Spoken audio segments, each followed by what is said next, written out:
بسم اللہ الرحمن الرحیم۔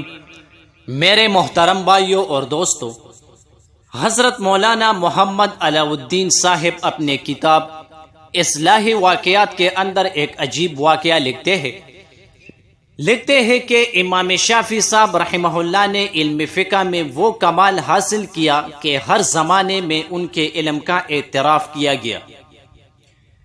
ایک بار انہوں نے ارادہ کیا کہ اپنے استاذ امام مالک رحمہ اللہ سے ملاقات کے لیے مدینہ جائے۔ مدینہ میں امام مالک صاحب رحمہ اللہ کے ساتھ ان کی بیٹی بھی رہتی تھی، جس نے امام شافعی صاحب رحمہ اللہ کے علم و تقوی کے متعلق بہت کچھ سن رکھا تھا اور وہ بھی ان سے ملاقات کی تمنا رکھتی تھی۔ جب اس کے علم میں یہ بات آئی کہ امام شافعی صاحب رحمہ اللہ اس کے والد سے ملاقات کے لیے آنے والے ہیں، تو وہ بھی انتظار کرنے بیٹھ گئی۔ آخر انتظار کی گھڑیاں ختم ہوئی اور ایک قافلے کے ساتھ امام شافعی صاحب رحمہ اللہ مدینے پہنچے اور سیدھے اپنے استاذ امام مالک صاحب رحمہ اللہ کے گھر پہنچے، جہاں انہیں قیام کرنا تھا۔ امام مالک صاحب رحمہ اللہ کی بیٹی نے دیکھا کہ کانے پر بیٹھ کر امام شافعی صاحب رحمہ اللہ نے بڑی بے قراری سے کھانا کھایا، جو اسے عجیب سا لگا۔ یہی نہیں، عام حالات میں ایک انسان جتنا کھاتا ہے اس سے زیادہ کھایا۔ اس نے سوچا کہ عموماً ایسے متقی اور پرہیزگار بندے کم خوراک ہوتے ہیں، لیکن امام صاحب اسے خوش خوراک لگے۔ کھانے کے بعد امام صاحب اپنے میزبان کے ساتھ عشاء کی نماز کو چلے گئے اور واپس آ کر بستر پر لیٹ گئے۔ لڑکی کو یہ بات بھی بڑی عجیب لگی۔ اس نے اپنے والد کو دیکھا تھا کہ وہ رات کے اکثر حصے میں عبادات کیا کرتے تھے۔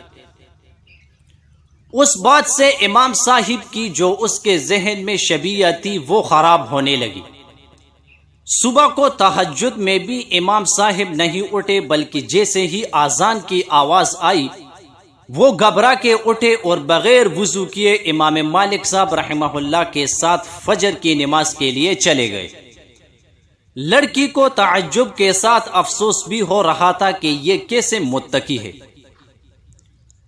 جب لڑکی سے ضبط نہیں ہوا تو اس نے اپنے والد امام مالک صاحب رحمہ اللہ سے یہ ساری باتیں کہہ کر حیرت کا اظہار کیا اور کہا کہ میں تو انہیں بہت بڑا متقی اور پرہیزگار سمجھتی تھی، لیکن اپنے عمل سے یہ ایسے نظر نہیں آتے۔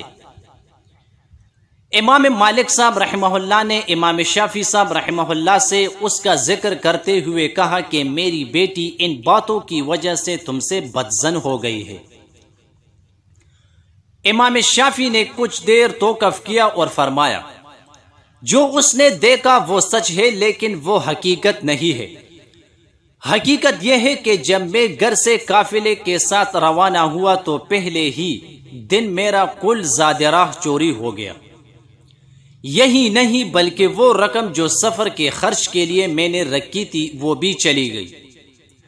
قافلے والوں کو جب علم ہوا تو انہوں نے اطمینان دلایا کہ وہ میری ضروریات کا خیال رکھیں گے، لیکن چونکہ مجھے قافلے والوں کے مال میں بعض وجوہات کے سبب حرام کا شبہ ہو گیا تھا، اس لیے میں نے اس پورے سفر میں صرف اتنا کھایا جو مجھے زندہ رکھنے کے لیے کافی تھا، اور میں جب آپ کے گھر پہنچا تو مجھے بہت زیادہ بھوک لگا ہوا تھا۔ جب رزق حلال میرے سامنے آیا تو میں نے اس دن کئی ہفتوں کے بعد پیٹ بھر کر کھانا کھایا اور اس میں شاید بھوک سے زیادہ کھا لیا۔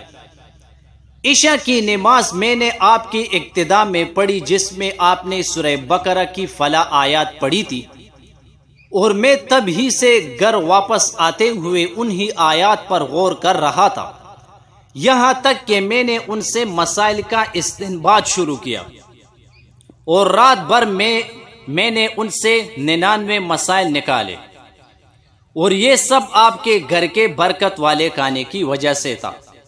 یہاں تک کہ مؤذن نے فجر کی نماز کا اعلان کیا اور میں ہڑبڑا کر اٹھا اور آپ کے ساتھ نماز کو روانہ ہو گیا۔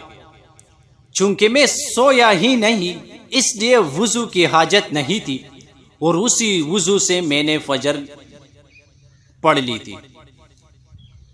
اگر ویڈیو آپ کو اچھی لگی ہو تو زیادہ سے زیادہ اپنے دوستوں کے ساتھ شیئر کرنے کی کوشش کریں۔ جزاک اللہ۔